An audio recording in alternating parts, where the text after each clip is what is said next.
Me llamo María do Rosario, tengo 84 años y vivo aquí en Guadalajara. ¿Alguna vez te has sentido atrapado en la vida? ¿Has tenido que elegir entre tu dignidad y la supervivencia de tu familia? Pues bien, hoy te voy a contar el secreto más doloroso que he guardado durante más de 60 años. Una historia que cambió mi vida para siempre cuando tenía tan solo 16 años. Lo que van a escuchar hoy no es fácil de contar, pero necesito compartirlo antes de que sea demasiado tarde. Trata sobre una joven inocente que dejó su hogar en busca de trabajo y se encontró con una propuesta que la haría cuestionar todo en lo que creía. Acompáñenme hasta el final, porque lo que sucedió en esa casa cambió no solo mi vida, sino el destino de personas que ni siquiera imaginé que existían. Nací en 1940, en un pueblito a las afueras de Guadalajara, y crecí en una familia donde el dinero escaseaba, pero el amor abundaba. Éramos 7 hijos, yo era el segundo. Mi padre, don Sebastián, trabajaba de albañil cuando había trabajo, y mi madre, doña Carmen, lavaba ropa para las familias más adineradas de la zona. Recuerdo el olor constante a jabón de coco que impregnaba nuestra pequeña casa de adobe. Las manos rojas y agrietadas de mi madre tras un día entero en la palangana. El sonido del mortero donde preparaba el maíz para las tortillas resonaba cada mañana a las 5, mezclado con el canto de los gallos y el lejano sonido de los burros cargando agua. Nuestra casa solo tenía 2 habitaciones, la delantera era la sala, que también servía de dormitorio para los chicos, y la trasera era el dormitorio donde dormíamos mi madre, mis 2 hermanas menores y yo. El olor a tierra húmeda después de la lluvia se mezclaba con el aroma del copal que mi madre quemaba todas las noches, pidiendo protección para la familia. En 1956, cuando cumplí 16 años, la situación en casa se volvió insostenible. La sequía había arruinado las cosechas y mi padre llevaba 3 meses sin trabajo. Fue entonces cuando doña Esperanza, una mujer local que trabajaba de cocinera en la ciudad, nos ofreció una oportunidad. Carmen, le dijo a mi madre una sofocante tarde de julio, conozco una familia en Ciudad de México que necesita una chica para las tareas de la casa. Son buena gente con mucho dinero. Pagarían bien y les darían alojamiento y comida. Recuerdo el silencio que invadió la casa cuando dijo esto. El único sonido era el de mis hermanos menores jugando en el patio y el zumbido lejano de una radio con música ranchera.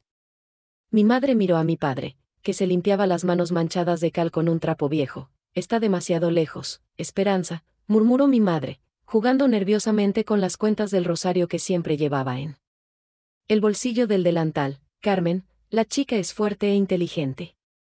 ¿Y necesitas el dinero?, respondió doña Esperanza con voz firme pero amable. Yo misma la llevaría y se la presentaría a la familia. Solo Herrera, don Rodrigo es dueño de varias haciendas. Esa noche, tumbada en la alfombra junto a mis hermanas, oí a mis padres susurrar hasta la madrugada. Mi madre lloraba quedamente, y mi padre repetía, no tenemos otra opción, Carmen. No tenemos otra opción. 3 semanas después, estaba sentada junto a doña Esperanza en el autobús que me llevaría a la capital. Solo llevaba una maleta de cartón con 2 mudas de ropa, el rosario que me habían regalado para mi primera comunión y una foto familiar tomada en la festividad de San Juan. La Ciudad de México me abrumó desde el primer momento. El ruido de los coches, el olor a humo mezclado con comida callejera, la gente bulliciosa por las aceras, todo era nuevo e intimidante para una chica que hasta entonces solo conocía el silencio del campo y el olor a tierra mojada. La casa de los Herrera estaba en la colonia Roma, un barrio elegante que parecía de otro mundo.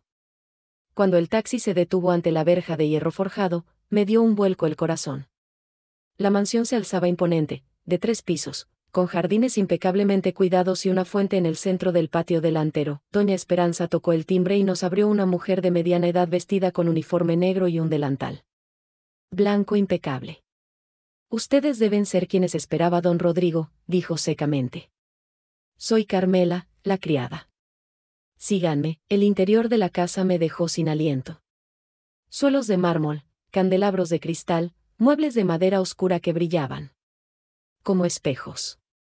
El aroma era a cera de carnauba y flores frescas, tan diferente del aroma familiar de copal y tortillas de mi tierra. Nos llevaron a una sala donde conocí a mis nuevos jefes. Don Rodrigo Herrera tenía unos 45 años, con el pelo canoso peinado hacia atrás, un bigote bien recortado y ropa de aspecto caro. Llevaba un anillo de oro macizo en el meñique, y su aroma a colonia impregnaba la habitación. A su lado estaba doña Isabela, una mujer de unos 35 años, delgada y elegante, con el cabello rubio impecablemente cuidado y manos que jamás habían visto el trabajo duro.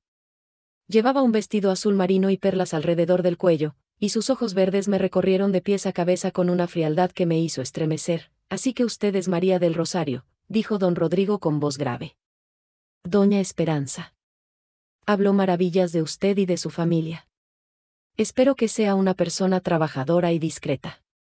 Sí, señor, respondí en voz baja, recordando el consejo de mi madre de hablar siempre con respeto a los empleadores. Doña Isabela finalmente habló, con voz suave, pero con un matiz que no pude descifrar: eres muy joven. Espero que seas responsable. En esta casa, la lealtad es nuestra prioridad. Mi habitación estaba en el tercer piso, pequeña pero cómoda, con una cama individual, un armario y una ventana que daba a la parte trasera de la propiedad. Por primera vez en mi vida, tenía un espacio propio. El colchón era suave, las sábanas olían a lavanda y por la noche podía oír el lejano ruido del tráfico de la gran ciudad. Mis tareas incluían ayudar con la limpieza de la casa, servir comidas y lavar y planchar la ropa delicada de doña Isabela. Carmela, la ama de llaves, me enseñó las reglas de la casa, cómo poner la mesa para las comidas formales, cómo cuidar la ropa de cama costosa y cómo comportarme con las visitas. Los días seguían una rutina rigurosa. Me despertaba a las 5 de la mañana y tomaba un café sencillo en la cocina con Carmela y Rosa, la cocinera. El aroma del café fuerte y los panes dulces que Rosa horneaba a diario me daban energía para ponerme a trabajar. Por las mañanas, limpiaba las habitaciones principales, la sala con sus muebles de caoba, el despacho de don Rodrigo con sus estanterías llenas de libros que jamás me atrevería a tocar, el dormitorio principal con su enorme cama y cortinas de terciopelo. Doña Isabela era una jefa exigente, pero no cruel. Quería que todo estuviera impecable, que su ropa se planchara de cierta manera y que las flores de los jarrones se cambiaran cada 3 días. Siempre me observaba con sus penetrantes ojos verdes, pero rara vez me hablaba más allá de darme instrucciones sobre el trabajo. Don Rodrigo, en cambio, era más cálido. A veces se detenía a preguntar por mi familia y si me estaba adaptando bien a la ciudad. Tenía la costumbre de fumar puros cubanos en su oficina después de cenar, y el dulce aroma a tabaco inundaba toda la casa. Fue durante el tercer mes que empecé a notar cosas extrañas. Doña Isabela recibía visitas constantes de médicos. Hombres de traje oscuro que llegaban discretamente por la mañana y salían por la puerta trasera. Oía conversaciones susurradas, gritos ahogados provenientes del dormitorio principal, discusiones entre la pareja que terminaban abruptamente. Cuando yo aparecía, una tarde, mientras doblaba ropa en la habitación de doña Isabela, encontré frascos de medicinas escondidos en el cajón de la cómoda. Los nombres eran complicados, pero la palabra fertilidad aparecía en varios. En ese momento, empecé a comprender la constante tristeza que veía en los ojos de mi ama. Si te está gustando la historia hasta ahora, dale a me gusta y suscríbete al canal. No tienes idea de lo que viene. Una noche de diciembre de 1956, mi vida cambió para siempre. Estaba terminando de lavar los platos de la cena cuando Carmela vino a buscarme. Doña Isabela quiere hablar contigo en la sala, dijo, evitando mi mirada. Encontré a mi jefa sentada en el sillón de terciopelo burdeos, con las manos entrelazadas en el regazo. Llevaba una bata de seda azul y el pelo suelto, algo que nunca antes le había visto. La suave luz de la lámpara proyectaba sombras en su rostro, acentuando las ojeras que siempre intentaba disimular con polvos. Siéntate, María do Rosario, dijo, señalando el sofá que tenía delante. Su voz era diferente, más baja, casi íntima. Me senté en el borde del sofá, con las palmas de las manos sudando. La casa estaba en completo silencio, roto solo por el tic-tac del reloj de pared. Debes haber notado que don Rodrigo y yo llevamos muchos años intentando tener hijos, empezó, evitando mi mirada. Los médicos dicen que mi cuerpo no puede gestar un hijo. Me quedé callado, sin saber qué decir. Mi madre siempre me había enseñado que los asuntos privados de los jefes no eran para que los empleados los comentaran. Eres una joven sana y fuerte, de familia fértil, continuó doña Isabela, mirándome fijamente. Tu madre tuvo 7 Hijos, ¿verdad? Sí, señora, murmuré, empezando a sentir un extraño revoloteo en el estómago. Quiero hacerte una propuesta. Una propuesta que beneficiaría enormemente a tu familia. Se puso de pie y empezó a pasearse por la habitación. Queremos que nos ayudes a tener el hijo que tanto deseamos. Al principio, no lo entendí. Pensé que quería que cuidara a un niño que estaban adoptando o que ayudara con las tareas del hogar cuando llegara el bebé. No lo entiendo, señora. Dijo sinceramente. Doña Isabela se detuvo y se paró frente a mí. Sus ojos verdes brillaban con una intensidad que me sobresaltó. Queremos que lleves a nuestro hijo. Queremos que te acuestes con don Rodrigo y te embaraces. El niño sería nuestro, oficialmente. Y recibirías una muy buena compensación por ello. Las palabras me cayeron como piedras. Sentí que el mundo daba vueltas, mi visión se oscureció por un instante. El aroma de las flores en la habitación, antes agradable, ahora me revolvía. Yo, no puedo, balbuceé, intentando levantarme del sofá. Claro que puedes, dijo con voz más firme. Eres virgen, ¿verdad? Perfecto. El niño nacería limpio y sano. Y piensa en el dinero que recibiría tu familia. Nunca volverías a pasar hambre. No, señora, no puedo, dije, al fin logrando ponerme de pie. Estoy guardando mi pureza para el hombre que amo, para mi futuro esposo. El rostro de doña Isabela se endureció.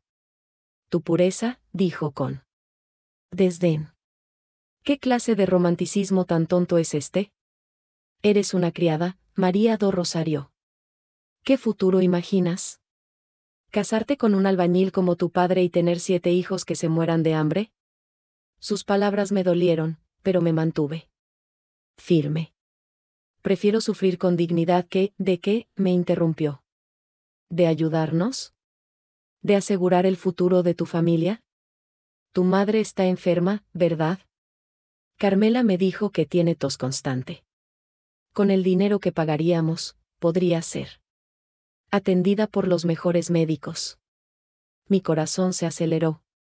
Era cierto, en las últimas cartas que recibí de casa, mi padre había mencionado que mamá no estaba bien, que tosía mucho, sobre todo por la noche. Piénsalo, continuó doña Isabela, percibiendo mi vacilación. Solo serían unos meses. Quedarías embarazada, gestarías al niño, darías a luz y luego volverías a tu vida normal. Con suficiente dinero para mantener a tu familia durante años. Pasé toda la noche despierto, dando vueltas en mi pequeña cama. Por la ventana, veía las luces de la ciudad que nunca se apagaban del todo, tan diferentes de las estrellas brillantes que iluminaban las noches de mi pueblo. A la mañana siguiente, bajé a la cocina, decidida a decir que no definitivamente. Pero al llegar, encontré a don Rodrigo tomando café, algo inusual, ya que siempre desayunaba en su habitación. Buenos días, María do Rosario, dijo con su voz grave. Isabela me contó sobre su conversación de ayer. Me quedé junto a la puerta, sin saber si entrar o salir. Siéntate, dijo, señalando la silla frente a él. Hablemos como personas civilizadas. Me senté, con las manos ligeramente temblorosas. Don Rodrigo hablaba con más suavidad que su esposa, pero sus ojos oscuros eran igual de penetrantes. Entiendo tu indecisión, empezó, removiendo azúcar en su café. Es una propuesta inusual. Pero piensa en las posibilidades que abriría para ti y tu familia. Luego sacó un sobre del bolsillo de su chaqueta. Recibí esto anoche, dijo, entregándome una carta. Es del médico que atiende a tu madre. Me temblaban las manos al recoger la carta. Era del doctor Martínez, el único médico de nuestro pueblo. Con dificultad, leí las palabras que lo cambiaron todo. Mi madre tenía tuberculosis. Necesitaba un tratamiento urgente y costoso en un sanatorio de la capital. ¿Cómo lo lograste?, pregunté en un susurro. Tengo contactos, María do Rosario. Y cuando me preocupa una familia, me aseguro de informarme sobre su situación.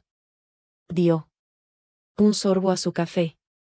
A tu madre le quedan, como máximo, 6 meses de vida si no recibe el tratamiento adecuado. El mundo se derrumbó a mi alrededor. Sentí como si un puño gigante me apretara el pecho, impidiéndome respirar.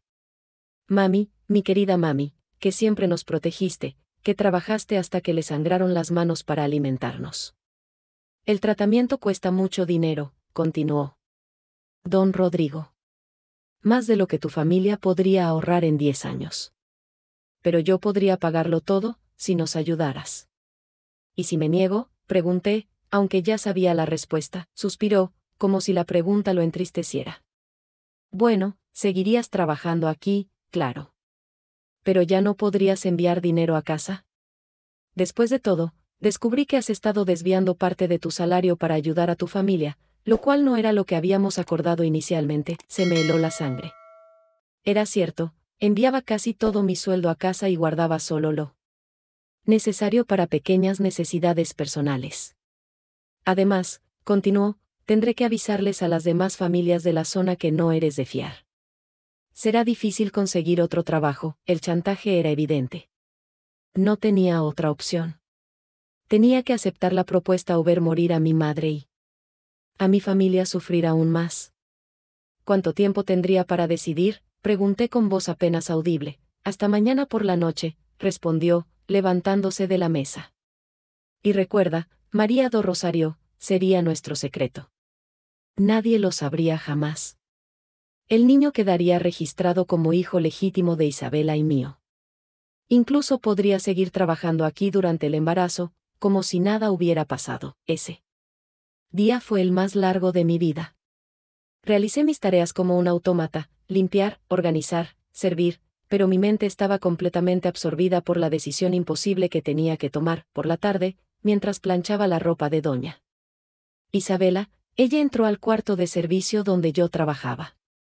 ¿Has pensado en nuestra propuesta?, preguntó, sentándose en una silla cercana. Sigo pensando, señora, respondí concentrándome en el vestido que estaba planchando. Sabes, María do Rosario, a tu edad también tuve que tomar decisiones difíciles. Su voz sonó más suave, casi maternal. Me casé con Rodrigo no por amor, sino porque mi padre lo había perdido todo en el juego. Era casarme con él o ver a mi familia sumida en la pobreza. Dejé de planchar y la miré. Por primera vez, vi vulnerabilidad en sus ojos verdes. He aprendido que a veces tenemos que sacrificar nuestros sueños románticos por las realidades de la vida, continuó.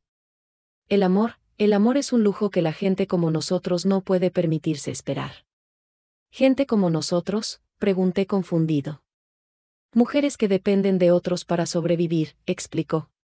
Ustedes dependen de nuestros trabajos, yo dependo de mi matrimonio con Rodrigo. Ninguna de las dos tiene verdadera libertad de elección. Sus palabras me confundieron aún más. Una parte de mí sentía lástima por ella, otra parte estaba furiosa porque intentaba justificar lo que me pedía. Esa noche, encerrado en mi habitación, me arrodillé ante la pequeña imagen de Nuestra Señora de Guadalupe que había traído de casa.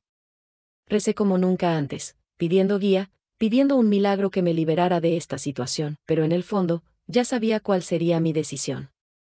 Mi madre se estaba muriendo. Mis hermanos menores dependían de la comida que yo ayudaba a poner en la mesa. Mi padre, ya anciano y cansado, no podía mantener a la familia solo. ¿Qué era mi virginidad comparada con la vida de mi madre? ¿Qué eran mis sueños de amor comparados con la supervivencia de mi familia? Esa noche, lloré hasta agotarme las lágrimas. Lloré por la niña inocente que era, que moriría al día siguiente. Lloré por los sueños de amor puro, de un matrimonio bendecido por Dios, de hijos concebidos en el amor. Lloré por la pérdida de mi dignidad, mi pureza, mi esperanza, pero al amanecer, ya había tomado una decisión. A la mañana siguiente, busqué a doña Isabela en la sala. Estaba bordando, sus dedos se movían con destreza sobre la tela blanca. Al verme, dejó el bastidor a un lado y me miró expectante. Acepto, dijo simplemente, con una voz más firme de lo que esperaba. Una sonrisa iluminó su rostro. Sabía que tomarías la decisión correcta, dijo, levantándose para abrazarme. Pero yo retrocedí instintivamente. Puedo hacerlo, dije, sorprendiéndome de mi valentía. Ella levantó una ceja. ¿Condiciones? Quiero que el tratamiento de mi madre comience de inmediato. ¿Y quiero recibir la mitad del dinero prometido antes? Antes de empezar, doña Isabela asintió. Por supuesto. Rodrigo ya lo tiene todo organizado para tu madre. La trasladarán al mejor sanatorio de Guadalajara esta semana. Sentí un alivio inmenso. Al menos mamá estaría a salvo. ¿Cuándo será? Pregunté sin poder terminar la frase. Esta noche, respondió ella. Rodrigo volverá tarde de un viaje de negocios. Será discreto y rápido. Y luego, bueno, entonces esperaremos a ver si Dios nos ha bendecido. El resto del día transcurrió como un torbellino. No podía comer mucho y tenía náuseas constantes. Carmela notó algo diferente, pero no hizo preguntas. Rosa, la cocinera, me ofreció una infusión de manzanilla, diciendo que parecía haber visto un fantasma. Al anochecer, doña Isabela entró en mi habitación. Traía un camisón de seda blanca y un pequeño frasco de perfume. Ponte esto, dijo, dejando las cosas sobre mi cama. Y dúchate. Usa el jabón francés del botiquín. Sus instrucciones me sonaron macabras, como si me estuviera preparando para un funeral. Y en cierto modo, eso fue exactamente el funeral de la niña que fui. Me di la ducha más larga de mi vida, restregándome cada centímetro del cuerpo como para limpiarme de lo que estaba a punto de suceder. El jabón francés olía a rosas. Un aroma dulce y empalagoso que me recordó a las flores que colocábamos en los altares de los muertos. Me puse el camisón blanco, era precioso, pero me sentí como una novia preparándose para un matrimonio forzado. En el espejo, vi a una chica asustada, con los ojos enormes y la cara de un animal acorralado. Alrededor de las 11 de la noche, oí que se abría la puerta principal. Don Rodrigo había llegado. Oí voces apagadas, él y Isabela conversaban. Luego, pasos en la escalera, un suave golpe en mi puerta casi hizo que mi corazón se detuviera. Entra, dijo en un susurro. Don Rodrigo entró, cerrando la puerta tras él. Vestía una túnica oscura y llevaba una botella de vino y 2 copas. Para relajarte, dijo, sirviendo el vino. Sé que estás nervioso. Me bebí el vaso entero. De un trago, esperando que el alcohol me aturdiera. Me sirvió otro, que también bebí rápido. María do Rosario, dijo, sentándose en el borde de mi cama. Quiero que sepas que no soy cruel. Esto es solo una necesidad. Una transacción. Así vio lo que estaba a punto de hacerme. El vino empezó a hacer efecto. Me daba vueltas la cabeza, y el miedo dio paso a una extraña resignación. ¿Puedes apagar la luz?, pregunté. Él asintió. En la oscuridad, oí el crujido de la tela al quitarse la bata. Cerré los ojos, incluso en la oscuridad, e intenté alejar mi mente de allí. Pensé en mi madre, en el alivio que sentiría al saber que estaba a salvo. Pensé en mis hermanos menores, que ya no pasarían hambre. Pensé en mi padre, que por fin podría descansar, y así, en aquella fría noche de diciembre de 1956, pasé de ser niña a convertirme en mujer de la forma más dolorosa posible. No había afecto, ni amor, ni bondad. Solo había dolor, humillación. Y el sonido apagado de mis sollozos, que intentaba ahogar. Cuando terminó, don Rodrigo se vistió rápidamente y se fue sin decir palabra. Me quedé sola en la oscuridad, sangrando y llorando, sintiendo que una parte de mí había muerto para siempre. Pasaron 3 semanas. Seguí con mis quehaceres como siempre, pero era diferente. Me sentía vacía, como una muñeca sin alma. Doña Isabela me vigilaba constantemente, buscando señales de que pudiera estar embarazada. Fue una mañana de enero cuando lo supe con certeza. Me desperté con náuseas, corrí al baño y vomité. Mi regla se había retrasado una semana. El plan había funcionado. Cuando se lo conté a doña Isabela, casi gritó de alegría. Me abrazó fuerte, me besó en la mejilla, rió y lloró a la vez. Hoy vamos al médico, dijo con los ojos brillantes. Necesitamos confirmarlo y empezar a cuidarte, o sea, a nosotros, a nuestro bebé. El doctor Santamaría era un hombre mayor, claramente acostumbrado a situaciones delicadas. Me examinó sin hacer preguntas y confirmó, tenía un embarazo de aproximadamente 1 mes. Eres muy joven, le dijo a doña Isabela, como si yo no estuviera presente. Necesitarás un seguimiento cuidadoso durante todo el embarazo. En los meses siguientes, mi vida cambió por completo.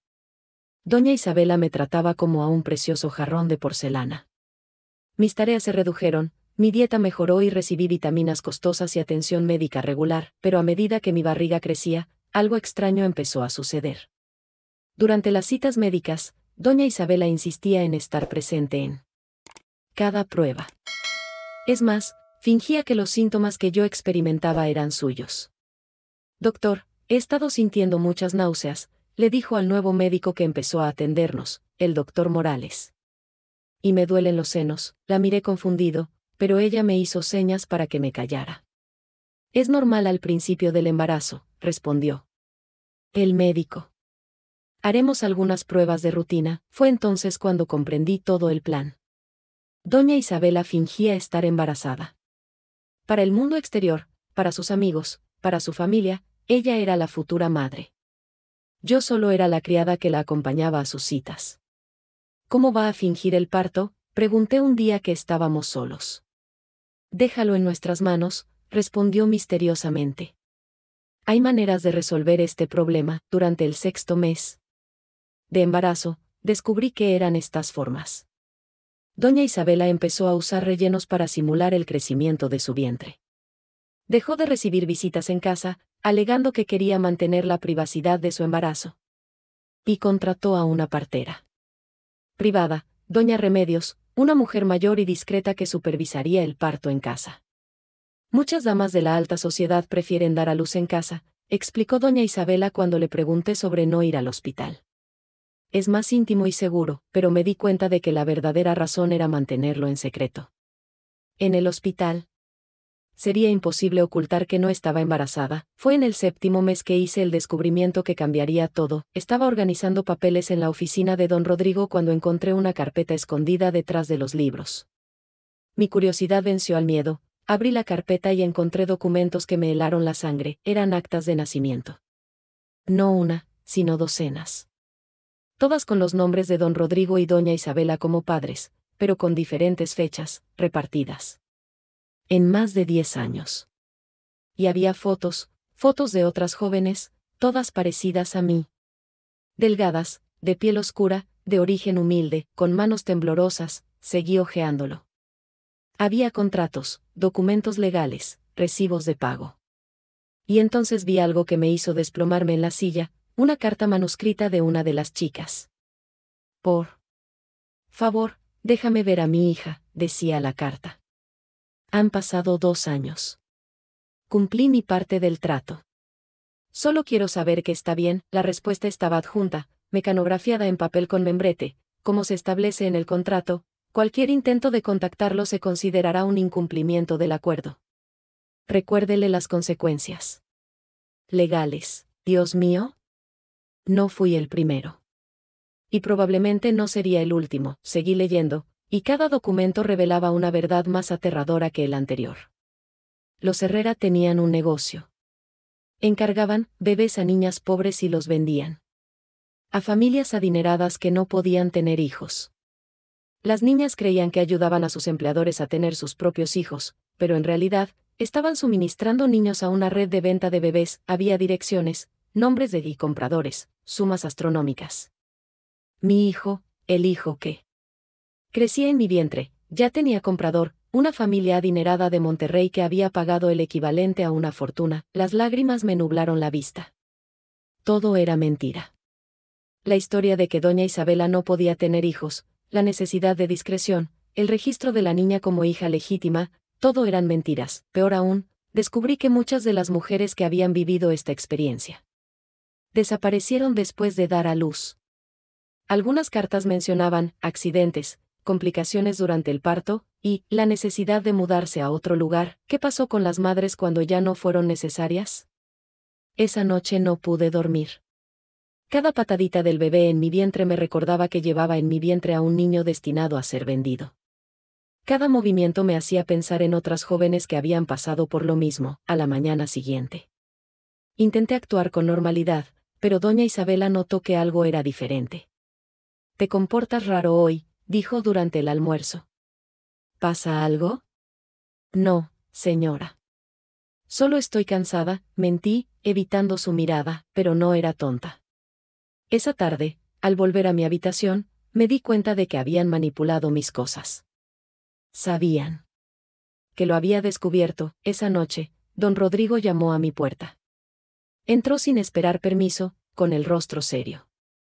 Necesito hablar contigo, dijo cerrando la puerta detrás de él. Yo me hice el dormido, pero él encendió la luz. Levántate, María del Rosario. Sé que no estás durmiendo. Me incorporé en la cama, con el corazón acelerado. Él sacó la silla y se sentó frente a mí. ¿Encontraste unos papeles hoy?, dijo. No era una pregunta, no lo negué. No serviría de nada. Bueno, continuó, ahora ya sabes toda la verdad. Y eso cambia algunas cosas. Dendes bebés, dijo, con su voz un susurro horrorizado. Ayudamos a las familias, corrigió con frialdad. A las familias que no pueden tener hijos y a las familias pobres que no pueden permitirse criarlos adecuadamente. Es un servicio. ¿Y qué pasa con las madres? ¿Qué les pasa después? Sus ojos se oscurecieron. Las madres inteligentes aprovechan su dinero y empiezan una nueva vida. Las madres con problemas, bueno, a veces tienen accidentes. La amenaza era clara. Su hijo ya tiene una familia esperándolo, continuó. Una familia que lo amará y le dará todo lo que usted podría desear. El dinero que reciba será suficiente para mantener a su familia durante décadas.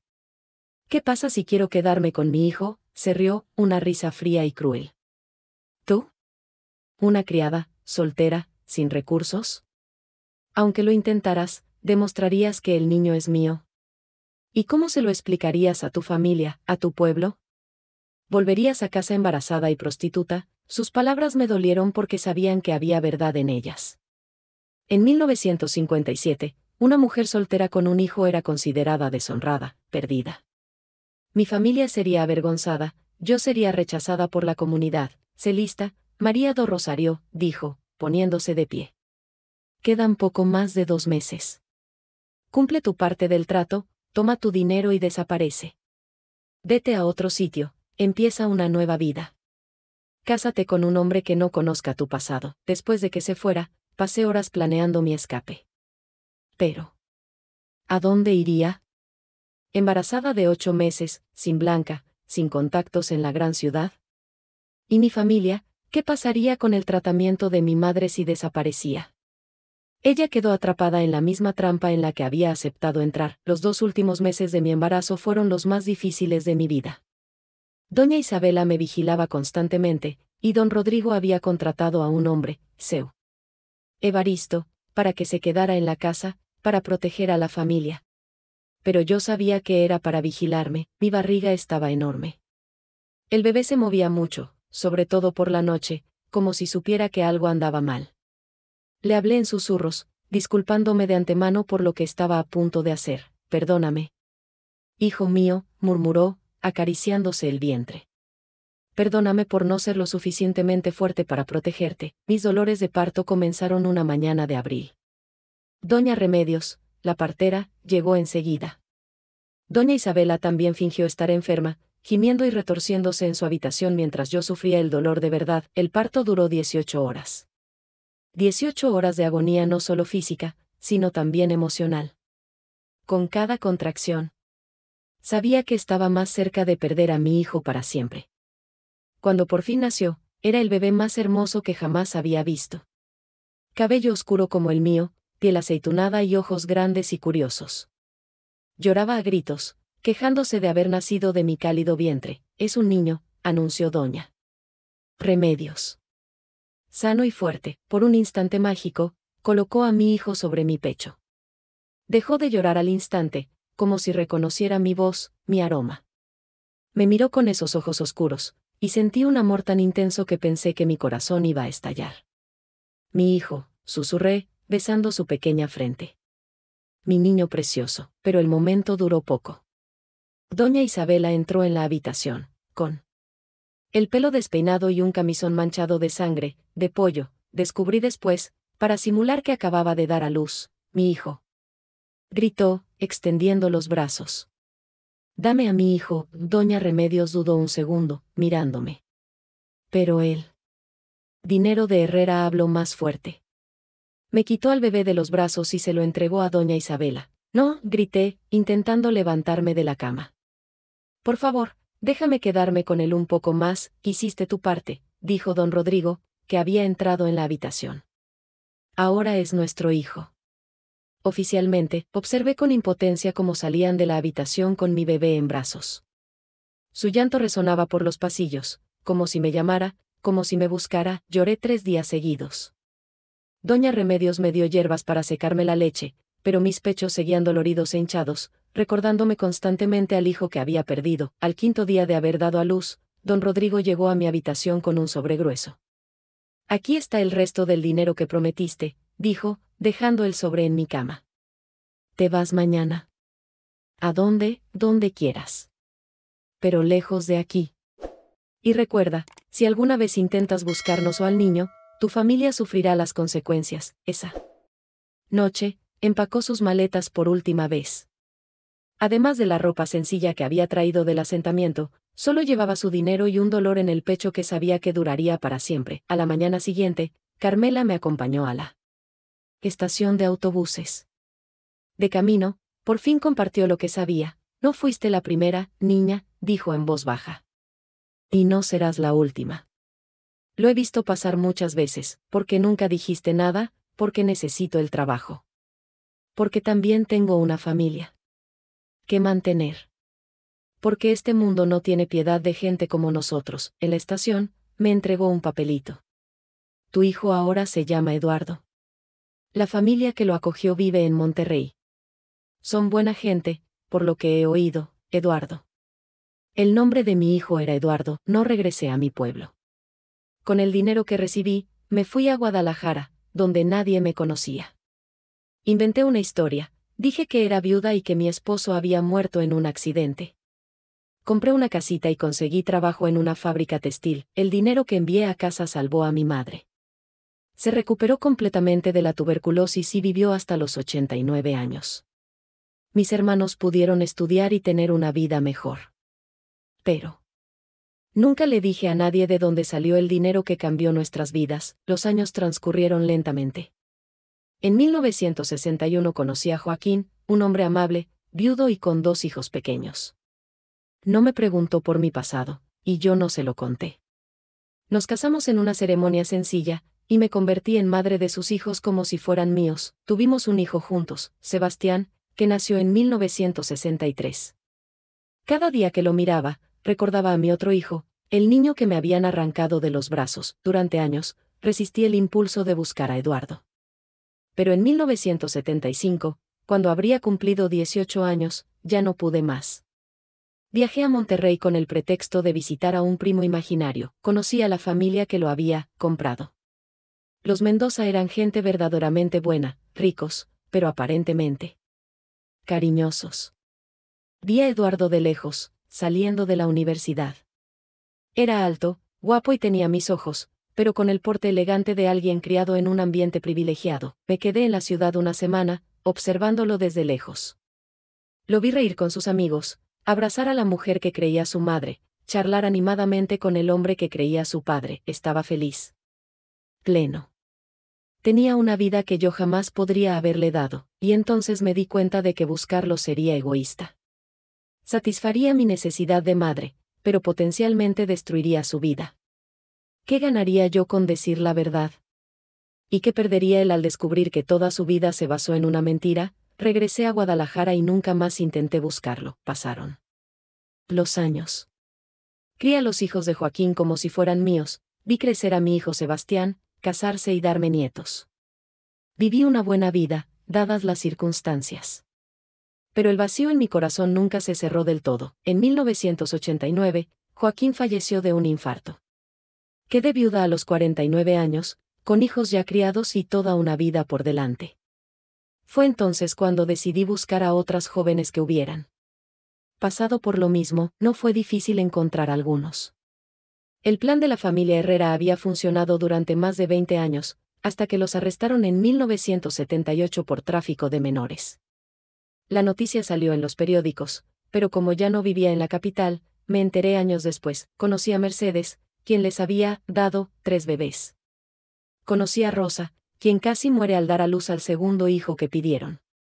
Conocí a Elena, quien intentó huir y, bueno, Elena tuvo un accidente, poco después de dar a luz, descubrimos que a lo largo de los años éramos por lo menos 15 y que nuestros hijos estaban dispersos por todo México e incluso otros países. ¿Crees que hicimos lo correcto?, preguntó Mercedes en una de nuestras reuniones secretas. No lo sé, respondí con sinceridad. Sé que salvamos a nuestras familias. Pero salvamos a nuestros hijos. En 2010, tenía 70 años cuando ocurrió algo extraordinario. Estaba en el mercado de Guadalajara cuando una voz me llamó: disculpe, señora. ¿Es usted María do Rosario González? Me di la vuelta y vi a un hombre de unos 55 años, elegantemente vestido, con ojos que me parecían familiares. Lo soy, respondí, con el corazón acelerado sin saber por qué. Mi nombre es Eduardo Mendoza. Creo que eres mi madre. El mundo se detuvo. Las palabras resonaron en mi cabeza como campanas de iglesia. Eduardo. Mi Eduardo, ¿cómo me encontraste? Pregunté, con las piernas temblorosas. Pasé años buscando. Cuando mis padres murieron, encontré documentos que decían la verdad sobre mi adopción. Contraté a un investigador privado. No fue fácil, él estaba allí, frente a mí. Mi hijo. El bebé que me habían arrebatado de los brazos hacía 55 años. ¿Estás feliz?, fue todo lo que pude preguntar. Él sonrió, y en esa sonrisa vi al bebé que había llevado en mi vientre, al niño que había observado desde lejos en la universidad. Lo soy. Tuve padres maravillosos, una buena educación, una buena vida. Pero siempre sentí que me faltaba algo. Siempre quise conocer a la mujer que me dio la vida. Hablamos durante horas esa tarde. Me contó sobre su vida, era médico, estaba casado y tenía 3 hijos. Le hablé de los otros hijos que había criado, de mis nietos, de la vida que había construido. ¿Te arrepientes?, preguntó. Todos los días, respondí con sinceridad. Pero al mismo tiempo, mirándote ahora, viendo en qué hombre te has convertido, quizá fue lo mejor para ti, y para usted, señora. Fue un infierno. Para mí. Pero sobreviví. Eduardo empezó a visitarme con regularidad. Conoció a mis otros hijos, a mis nietos. Al principio, a todos les resultó extraño cómo podían explicar que el elegante doctor era su hermano, pero poco a poco, se integró a la familia. Me ayudó cuando necesité una cirugía, pagó la educación de parte de mis nietos y se convirtió en el hijo cariñoso que perdí décadas atrás, pero había un dolor que no podíamos resolver. El dolor del tiempo perdido.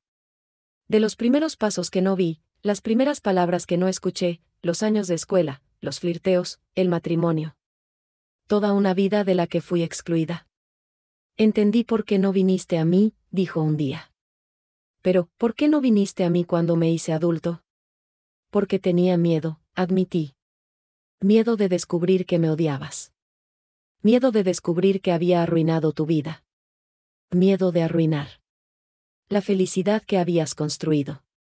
Y también porque aún cargaba con la vergüenza, continué. La vergüenza de haber vendido a mi propio hijo. No vendiste, dijo con firmeza. Te explotaron. Fuiste víctima de una cruel conspiración. Sus palabras fueron como un bálsamo para las heridas que había arrastrado durante décadas. Por primera vez en más de 50 años, alguien no me juzgó.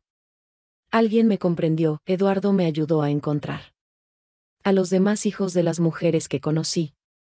Algunos habían muerto jóvenes, otros habían tenido vidas difíciles a pesar de la adopción, pero algunos, como él, habían salido adelante. Organizamos una reunión, madres e hijos separados. Por el programa Herrera. Fue emotivo y doloroso a la vez. Lágrimas, abrazos, preguntas sin respuesta, perdón mutuo. Hiciste lo que pudiste, dijo el doctor Roberto, hijo de Mercedes. En aquel entonces, no tenías opciones reales, pero no todos los reencuentros fueron felices. El hijo de Rosa me culpó amargamente. Nos vendiste como ganado, dijo. ¿Cómo? ¿Pudiste? Algunas heridas eran demasiado profundas para sanar. Ahora, a los 84 años, recuerdo una vida llena de dolor, pero también de amor. Crié a hijos que no eran de mi sangre como si lo fueran. Amé a un hombre que me aceptó sin cuestionar mi pasado. Tuve nietos que llenan mi hogar de alegría, y recuperé al hijo que creía haber perdido para siempre. Eduardo me visita todas las semanas. Trae a sus nietos, mis bisnietos, quienes me llaman Abuela María, y llenan mi casa de risas. ¿Te arrepentirías de hacerlo diferente? Me preguntó recientemente. Si pudiera volver atrás, lucharía con más fuerza, respondí. Intentaría encontrar otra salida. Pero no sé si lo habría logrado. Era una chica de 16 años, asustada, sin recursos, sin apoyo. ¿Qué pasaría si la situación fuese hoy? Hoy existen leyes, protecciones y organizaciones que ayudan a las mujeres en situaciones vulnerables. Hoy tendría otras opciones. Pero en 1956. En 1956 hice lo que creía necesario para salvar a mi familia. Las decisiones que tomamos de jóvenes nos moldean para el resto de nuestras vidas. Algunas nos fortalecen, otras nos destruyen. Me han roto y reconstruido tantas veces que he perdido la cuenta. Hoy, cuando veo a jóvenes con dificultades, siempre les digo, busquen ayuda. Hablen con alguien de confianza. No tomen decisiones importantes solos, con miedo o bajo presión. El mundo ha cambiado mucho desde 1956. Hay organizaciones, leyes y personas que pueden ayudar. Nadie tiene por qué pasar por lo que yo pasé. Llevo conmigo la culpa y el dolor de haber entregado a mi hijo. Pero también llevo la certeza de que, en ese momento, era la única manera que conocía de salvar a mis seres queridos. Eduardo me perdonó. Mi familia nunca supo de dónde salió el dinero que lo salvó, pero todos prosperaron. Mi madre vivió. Hasta los 89 años, mis hermanos vivieron una vida digna y mis otros hijos me dieron mucho amor. La vida está hecha de decisiones difíciles. A veces acertamos, a veces nos equivocamos. Lo importante es que, incluso cuando cometemos errores, siempre hay tiempo para el perdón, para un nuevo comienzo, para el amor. Mi hijo Eduardo siempre dice que nuestra historia no se trata de una pérdida, sino de un reencuentro. No se trata de una separación, sino de un amor que trasciende el tiempo y las circunstancias, y quizá tenga razón. Gracias por escucharme hasta aquí. Sé que no fue fácil escuchar esta historia, como tampoco lo fue vivirla. Pero si ayuda a alguna joven en una situación difícil a buscar la ayuda adecuada, habrá valido la pena. Si te gustó esta historia, dale a me gusta y comenta contándonos qué te pareció. Suscríbete al canal para escuchar más historias como esta. Y recuerda siempre, por muy oscura que sea la noche, siempre hay esperanza de un nuevo amanecer. Hasta la próxima, mis queridos oyentes, besos de la abuela María do Rosario.